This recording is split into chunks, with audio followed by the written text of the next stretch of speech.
Hello, my spicy friends. Today, we're going to discuss the Hisui Cup. I think that's how I pronounce it. I don't care. Anyway, this is a format that's coming up soon in a couple of days as of the upload of this video. So I thought I would, get ahead of things and come up with an analysis on this format, just so I can have a little discussion, show you guys what's going to be good, what's hot, what's not, all that stuff. Now, this format is going to be very similar to the previous Sinnoh Cup that's been featured at least twice. And I believe there has been one Hisui Cup featured in the past, although that was just Sinnoh Cup plus Hisui in forms, I believe. According to the official Pokemon Go Live website, the criteria for this format is actually a lot different. It's just any Pokemon that's been in Pokemon Legends Arceus, which has actually been it's quite a lot of stuff. A lot of stuff is in Pokemon Legends Arceus. If you want to check what's available, either look it up on Bulbapedia, or check PvPoke, or just go play Pokemon Legends Arceus again. It's a good game. I would recommend it. But anyway, what this does for the format is it adds a lot of interesting new options, because a problem a lot of people had with the Sinnoh Cup, including myself, is the fact that it was very limited in what was viable, and it was kind of just RPS like Bastiodon, Drifblim, Gastrodon. Maybe if you want to get spicy, you could throw some stuff like Lucario or Infernape in there, but thankfully, it seems like the stuff that we'll be getting is a lot more interesting. So let's talk about this stuff. The best Pokemon, according to PvPoke in the format, is going to be Mantine, which is not too surprising. It has very good bulk, good typing, not really many electrics to threaten it. So that means its only real relevant weakness, I would say, are the rock types. And I mean, maybe you could run Water Pulse on Mantine just to hit him for a little bit of chip, but I think it's better to just run an Aerial Ace and Ice Beam and call it a loss for the rock types, because Water Pulse is kind of bad. Now, I've looked on the rankings, and Mantike is not the worst thing in the world. If you wanted to run an ABB style team, you could do that. There's a lot of interesting stuff you could run with Mantine. Like Gligar could be a pretty good partner for it, because Gligar would handle all the electric types that would threaten Mantine, and Mantine has all-rightish play versus some of the ice types like Walrein and Abomasnow, Frostlass. Yeah, those are the big three. Accidentally had a bit ahead there. Yeah, this is what happens when you I pressed the arrow key a little too hard. So it's coming next, but let's talk about Wishcash for a second, because Wishcash is next, also very highly ranked on the PvPoke tier list. And it's not really hard to see why. Mud Boys are always a good choice. Well, most of the time they're good choices for formats, and Hisui Cup seems to be no exception.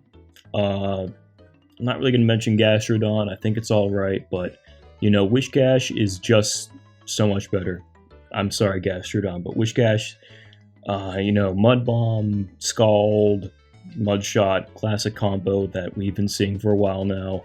Maybe if you want to get spicy, you could always consider running Blizzard to hit something, but as is with the recommended moveset, it's a strong core breaker, very spammy, fantastic with an energy lead, because water and ground offensive coverage is also pretty solid, especially in this format. And as for the Shadow, it's more or less about as good from what I can tell, just looking up things and checking in at the analysis, my analysis, and also PvPoke, because PvPoke is great. Let's move on to the fighting types. I think the two real fighting types you're going to see the most of are probably Machamp and Toxicroak. And the reason for that is just that fighting is a pretty good offensive typing for this format, and they have both really good fast moves and really good charge moves. Like, you've got counter on both of them. Machamp's got Cross Chop, Rock Slide, Payback, feeling spicy. and Toxicroak has a Mud Bomb, Sludge Bomb, I think, Shadow Ball. I mean, I haven't seen a ton of Toxicroak lately, so at least not in open, so I kind of forget what it's got, but I'm pretty sure it's got all 3 of those moves at least. Now, obviously, their biggest flaw is they're very weak versus Flyers and Cresselia. Not really very many Flyers in this format besides Mantine and Gligar, but those 2 will definitely be enough that you might want to be a little cautious when running these guys. Cresselia, of course, dominates them unless you can get a sneaky payback off with Machamp. And yeah, maybe Drifblim. If you see Drifblim, I think Drifblim will have a niche in this format at least. If I were making this video longer, I would consider throwing in Drifblim. Not a bad pick. But there's only so much I can talk about in a meta-analysis. If you have a Shadow Machamp, I would highly recommend running that instead, just because it is very scary in neutral situations. It hits freakishly hard, has very good coverage, just a very scary Pokemon to go up against. And Rock Slide ensures that even flying types have to be a little bit careful around it, except for Gligar, because Gligar is just built different. Now, as for Sneasler, it does seem to perform better in the Sims, at least. It's got a bait move, it charges up faster, but I think the 2 things holding it back are that it doesn't have counter, so its fast move damage isn't as reliable, and it's very frail. And also not really holding it back necessarily, but the fact is, Great League accessible Sneasler is still pretty rare. Like, there was an event for it a while back, but chances are a lot of people just don't have it. So, definitely still a good pick. I would recommend it if you have one, but if you don't have one, don't feel bad. A lot of people probably don't. Now, as for Lucario, it's kind of similar to Toxicroak, where I would say the Steel typing is like kind of neutral for it, a bit of a mixed bag. That means it's weak to other fighting types and ground types. So, but on the other hand, it lets it resist some stuff, like flying. Well, at least becomes neutral to flying.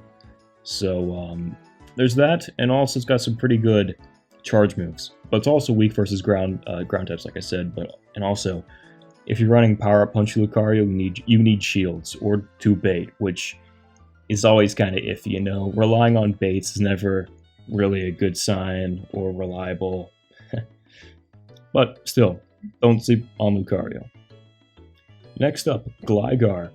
Not many relevant ice types in this format. There are a few, but we'll get to them, and the chances are pretty good most people probably won't have one on their team, so you don't really need to stress out about it.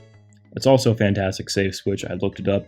It is apparently the best ranked safe switch for this format, which surprised me. I was expecting it to be Lickitung, but apparently it's Gligar, which I understand. Besides ice types, there's not really much it has to fear. But it does get destroyed by a few good ice types, like I said. And as for Shadow or not, Shadow's the way to go. It's going to die in 1 hit from ice moves anyway, so may as well take advantage of that Shadow effect, I suppose. That's just how it seems to turn out for Gligar. The Shadow is usually better anyway, so I guess in this format, there's not much of an exception. Next up, Bastiodon. I hate this fucking thing. Oh, man. Anyway, I don't think I really need to explain what Bastiodon does. Great bulk, good typing, makes a lot of RPS games happen. The thing about this meta is that Bastiodon and Cresselia as a core is cracked. There are very few Pokemon that can beat both of them. There are a couple good ones, like, well, there's not Toxic. There's a couple. And I think I've mentioned a few of them already, like Gligar can do it, I believe. And one more Pokemon that I really like in this format, I think is slept on, that we will get to. Now, I'm also going to mention Probopass, because Probopass has a similar great defensive profile, can do a lot of cool stuff like Bastiodon can, because of its typing, and Spark gives it some like interesting stuff that it can do that Bastiodon can't, like, throw out charge moves a little bit quickly, but it's got worse bulk and it can't smack down stuff as well, so I'm going to say it's generally worse. Alright, next on our analysis, Cresselia. Amazing bulk, great energy advantage. I have the stuff on the screen, you guys can read, I assume. But yes, also very good strong neutral matchup. I think you guys have seen this thing in the Great League, I would say. It's not a super common pick because, like it says right here, it's not super accessible. You either need pretty good IVs after a trade, or you need to do the Sinnoh research task thing from like 3 or 4 years ago. And even then, if you didn't do the Sinnoh task, you need an Elite TM for Grass Knot. But a lot of like super high level Great League players definitely have one by now. So definitely watch out for this thing. If you have a Cresselia, I would recommend using it. And you know, Cresselia Basti RPS it's lame. But if you want to win, there are definitely worse picks than Cresselia. Next up, Steelix. Here it is. I love this guy. Steelix has amazing bulk. He destroys Cresselia and Bastiodon, which, ironically enough, Steelix also pairs pretty well with Cresselia itself.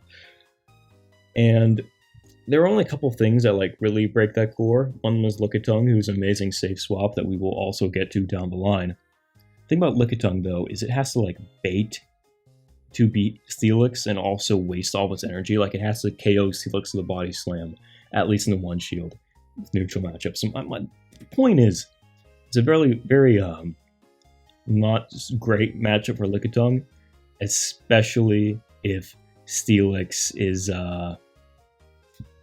Steelix gets the breaking swipe debuff. And as for accessibility, I gotta be honest, that's kind of a mistake. I left that in there on accident, but it is a little tricky to get. I don't think Onyx has been featured for a while. Shadow Onyx especially, haven't seen that guy around in a while.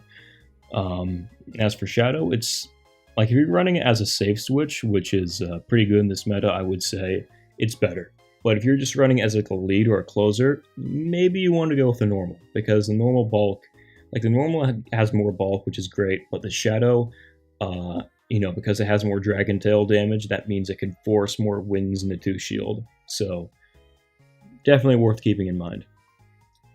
Next up, we have a Lickong and the bulky normals, which are Munchlax and Snorlax. I do not mean to say Licky. Licky is like fine, I guess, but these 3 are the best normals in the format. Also very fantastic save switches, you know.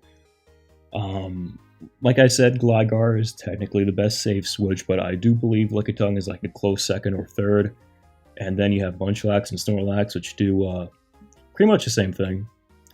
Snorlax has superpower and Earthquake even, so it can do some interesting stuff versus Steels, and Munchlax has Bulldoze, which I don't think even really comes close to one-shotting Steelix or Probopass or Bastiodon, but, you know, it's something. Next up we have Umbreon. Pretty similar to Lickong, but I felt like it deserved its own spot. Part of the reason it's an amazing safe switch is because dark and normal coverage is really good. It can just like out-bulk a lot of things in neutral matchups, so yeah, that's cool for Umbreon. Although since its matchups last so long, it usually gets worn down by like debuff or buff spammers, like, you know, Power Punch users, Icy Wind users, but all in all, still a great Pokemon. Its only real flaw is that because it's so tanky, Snarl from Umbreon doesn't really do anything damage-wise, but that's still a very minor flaw on what is otherwise a very good Pokemon. Finally, we have these 2 fuckers. You just know someone is going to run Bastiodon, Grottle, Torterra, Grassel, especially considering both Grottle and Torterra can be Shadow, which I think you guys know is better. And yeah, that's it. That is pretty much all I really had for my Hisui Cup analysis. I think that covers all the top meta threats, at least according to all the research I did. Now, there's a decent chance that the Hisui Cup could not actually be this format. Like, I would hate to clickbait you guys, but I'm going to put this video up now. This is what the meta is looking like it's going to be, at least according to the wording, but if it just ends up being Sinnoh Cup plus Suian forms, then yeah. Hope I didn't waste your guys' time, and I hope you enjoyed this video. Anyway, I hope you all my spicy friends, all of you have a great day, and take care. And remember, stay spicy.